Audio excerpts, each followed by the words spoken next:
past and lead to the future. We are all caretakers of the Wilson brand. We respect those who came before us and built the business, and we are committed to leaving the brand in even a better place for the next generation of Wilson employees who follow us. Chris Considine spoke those words shortly after he became president of Wilson Sporting Goods, and they resonated with the executive leadership team. His message created a sense of purpose and belonging and passion and pride that really ignited the organization. It was an exciting time to work at Wilson. Wilson had a clear vision, strong people, and we were led by an extraordinary leader. Values-driven and purpose-driven leader. Chris made us believe we could win, and we all believed in Chris. I first met Chris 40 years ago. Chris, I don't know if you remember this, but I was recently hired as a sales rep for Wilson, and we were at a sales meeting in New Jersey. He was working out of the corporate office in Chicago as a sales planning manager. We ran into each other at the meeting, and he started asking me questions about how things were going. I know you're new, how's the territory, how do you get your samples, you got the things you need, how's everything going? And what really struck me about him was how personable he was, and how much he cared, and how easily he connected with people. And as a great person, as a great salesman, just starting with the company right out of school, I had a lot to learn. And he was reaching out to me to make sure that I was being onboarded appropriately and effectively. And really, there was no training program at Wilson whatsoever. So Chris casting out a lifeline to me meant the world to me. It really did. And at that time, I had no idea the impact Chris would have on me and in my life, both personally and professionally. He would, in the years to follow, become my coach, my mentor, my friend, and my brother. It didn't take long for Chris to be recognized by senior management at Wilson. His work ethic, his attitude, his strategic thinking, and his leadership skills stood out. Young Chris, as he was affectionately referred to by senior management at Wilson, was making a difference. He quickly rose through the corporate ranks at Wilson, from sales planning to sales manager, to regional sales manager, to vice president of sales and promotion, to general manager of footwear, to president of team sports, and then ultimately the president of Wilson Sporting Goods. As president, Chris focused the organization around our customers and consumers. He was very focused on product innovation, and he wanted to make sure that we as an organization were uncovering the unmet needs of players and coaches and consumers. We launched several products: the Evolution and Solution Basketball, the GST Football, a revamped and revitalized A2000 ball glove line, and the K-Factor tennis racket. We became the official basketball and football of the NSGA, the official volleyball of the AVP, and the official glove of Major League Baseball. And at the same time, renewed and strengthened our partnership with the NFL, which is the longest standing partnership in all of sports. Chris also spearheaded the acquisition of DeMarini Sports. He developed a personal relationship with the founder, Ray DeMarini, and honored Ray's legacy by expanding the DeMarini brand into fast-pitch softball and baseball. The bat that bends became a product of choice for little leaguers, travel ball players, high schoolers, and collegiate players as well. Wilson launched the More Win brand campaign, which connected Wilson to the winning moments in sports. Whether it was an advisory staff member at Wilson, like Michael Jordan or Greg Maddux, Tom Brady, Roger Federer, or Serena Williams, or a little leaguer, or a Pop Warner football player, or a young junior golfer. What was important about the winning moments in sports was not the scoreboard, but what connects us all through sports. It's the fun, the sense of accomplishment, and the life lessons that we all learn. Chris committed to the American worker, invested heavily in the American worker by expanding the manufacturing footprint at Wilson. As you can see in the video, he was always walking on the factory floor, connecting and engaging with the folks who made our products. Whether it was a person in Ada, Ohio turning a football, whether it was someone in Sparta, Tennessee sewing a baseball uniform, or in Hillsboro, Oregon assembling one of our bats. He really respected their craft and took time to engage with them and showed great appreciation for the quality of their work. Chris has always believed in giving back to the sports community. Wilson has donated funds to the American Football Coaches Retirement Trust and the Breast Cancer Research Foundation. Chris, to this day, continues to give through his Considine Invitational Golf outing. The outing has raised over $500,000 for Sharing Connections, which is a western suburb of Chicago organization that helps furnish household goods for needy families.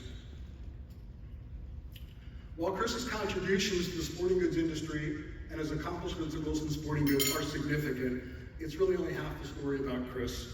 What makes Chris so unique is his ability to bring people together. It is his leadership from the heart that has made an incredible followership, and many of those folks are here tonight celebrating with him. Shortly after Chris became president, we had a company meeting, and the theme was called The Power of One. And Chris emphasized that we needed to come together as one Wilson, as one team, and not four separate operating divisions. His message really wasn't about structure, rather it was about connection, collaboration, and teamwork. The power of one meant that we were stronger together as one Wilson, one company. Chris has an abundance of positivity. He believes attitude is a choice and that adversity reveals character.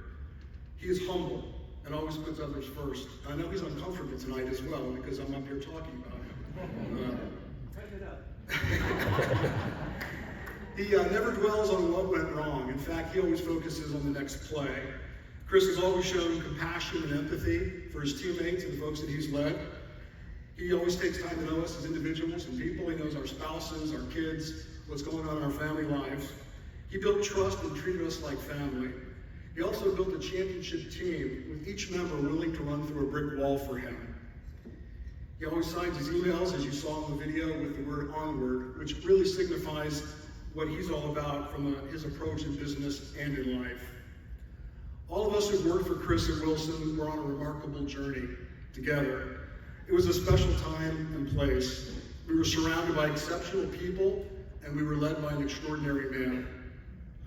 He has an incredible impact, has had an incredible impact on Wilson and its employees and the sporting goods community. And on behalf of the Wilson team, I'm extremely honored to introduce our coach, our mentor, our friend, and our brother, Chris Considine.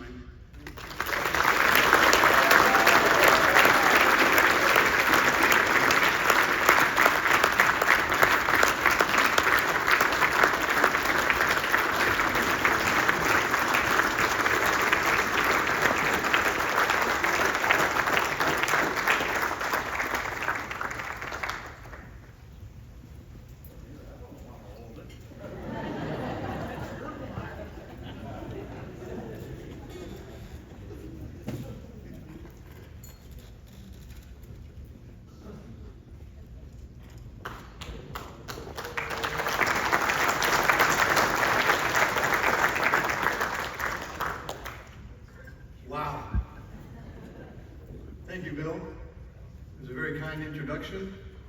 And first I'd like to say thank you to the NSGA for this incredible award. And I am truly humbled and thankful to share this evening with the Cardinal family. Your story you had me in tears. It was really, really very touching. What an amazing father you had. And the Hamilton family. Dad, I just met you for the first time, and that man has been in the ski business longer than I've been alive.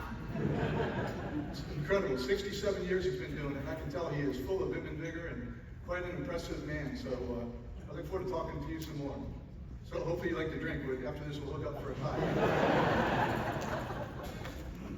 You know, this award is very meaningful to me, and I can tell you from a Wilson perspective, seeing some of my old Wilson friends I haven't seen in a while was very touching, and you could feel the love in the air. And you know, it's funny, the word that was used a lot in the Cardinal discussion there a few minutes ago, the word is relationships. You know, what comes and goes are the numbers, and they come and go in anybody's business, and they're important, of course. That's how you keep score. But there's nothing more important than the people you care about, and you develop relationships with, and you have experiences with them. And that's the older I get, the more I realize that. And that's something that's very motivating to me. And I tell you, I am just so humbled by the quality of the people in this room that I've been associated with. My thanks goes out to you, the way you have inspired me to try to be a better man and do the right thing. So So God bless you for that. You know, when I think of this award, to me it's a celebration. It's a celebration of brands. I have been so fortunate to work and represent brands like Wilson and True Temper that are quality brands over 100 years old. And as Bill just said a few minutes ago, you know, we're managing these brands for just a short time. And in our short time, let's just try to do a good job to shine them up a little bit, do our part to keep the strength of those brands. And that's how I look at this award. Those brands that I've represented, I'm very fortunate to have had that opportunity. And the other thing is the people, the quality of the people. I've been arm to arm with some of the most intelligent minds in the sporting goods industry. And so it's that combination of great brands and great people that I have had the good fortune to work with. And I'm very thankful for that. And to me, that is what this award is all about, is celebrating that. You know, it's a journey that I've been on, and I'll tell a couple of short stories behind that journey. The journey started for me in 1982. I was a senior in college in Miami, Ohio. It was useless. I was a political science major, so what are you going to do with that? Which was one of the many poor decisions I made in my life. And I've always been a sports-minded guy. And I saw on the interview schedule that Wilson Sporting Goods was coming to Oxford, Ohio to interview for a position, sales position. Well, I had a little bit of a problem. I was not a business major, and they would only take business majors. So I've always been a resourceful guy. And so my first thing I started was the written campaign. Start sending them letters. And then came the aerial assault, or the communication. I started the phone calls. And to this day, I wore them down. Eventually, of course, I got a job offer out of that. But to this day, I was thinking about this as I was putting my thoughts together. I remember the guy's extension that was interviewed on campus. It was 2554. I called that poor guy so many times to get on the list, and I eventually wore him down. And so my first job was putting together books for a sales meeting. I was waiting for a sales territory to open, and I would have gone to Anchorage. I really did not care. I wanted to work for Wilson so bad. I didn't care what they paid me. They paid me a paltry sum. They never paid very well over good old Wilson. I tried to change that when I was there, but there wasn't much I could do. But I was very fortunate I was in the game, is the bottom line. I figured if I can get in the game and put me in the game coach and let me start hitting things around, I'll figure something out. That's pretty much the way that worked. And I had nothing to lose. I pretty much had nothing.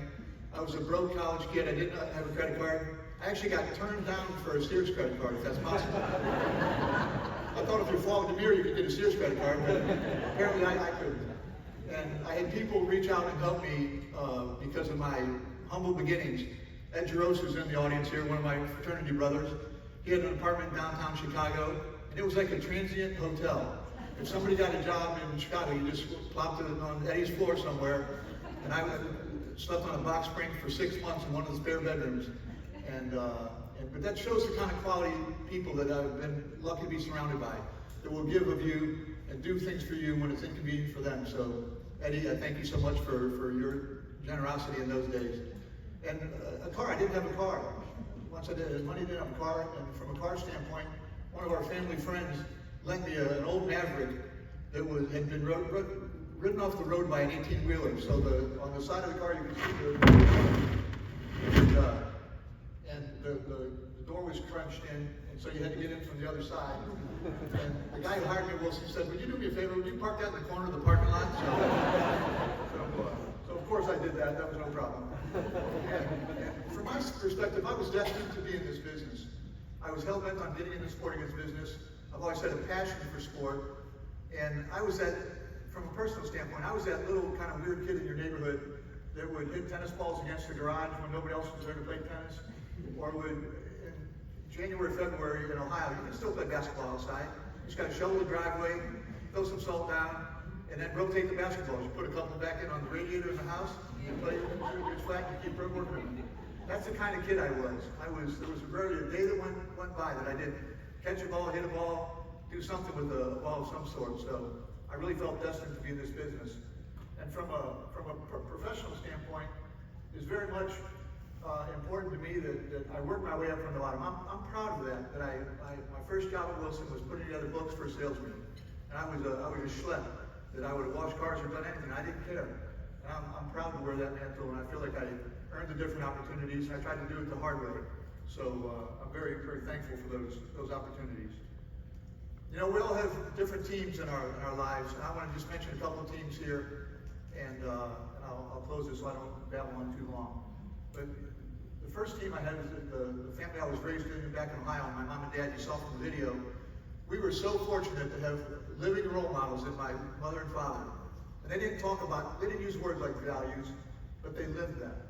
And we learned, I mean, kids model leadership. They model leaders as their teachers, their coaches, and their parents.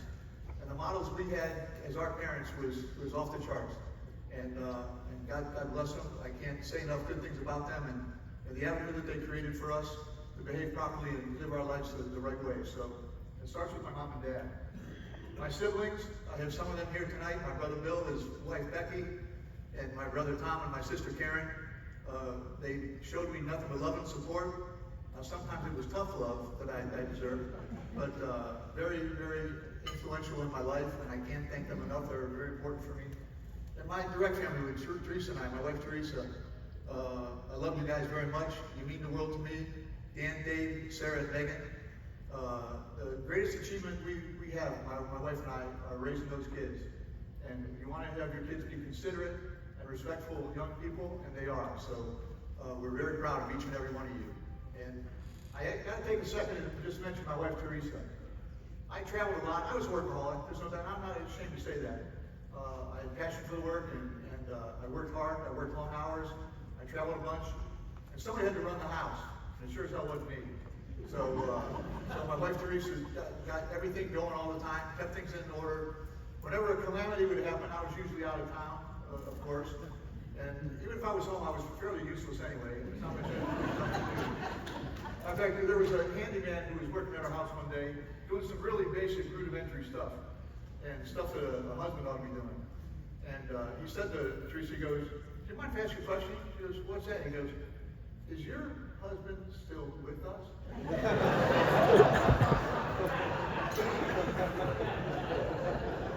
I got no problem with that. It's a good question.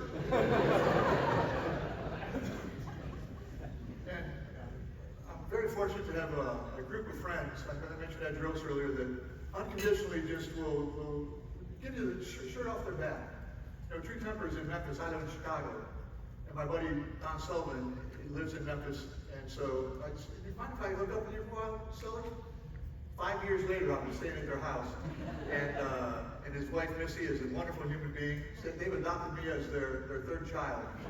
So, just great friends. Great friends is so important.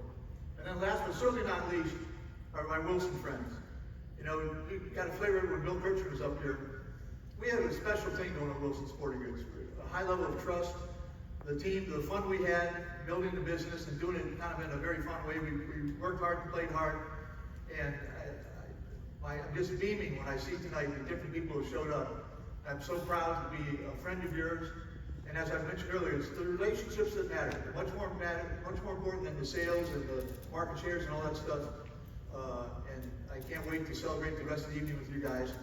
And relationships are what it's all about, in my mind, is the most important thing for us. So once again, to the NSGA, thank you so much for this award. I'm not sure I'm deserving, but I'm glad to take it. And God bless everybody.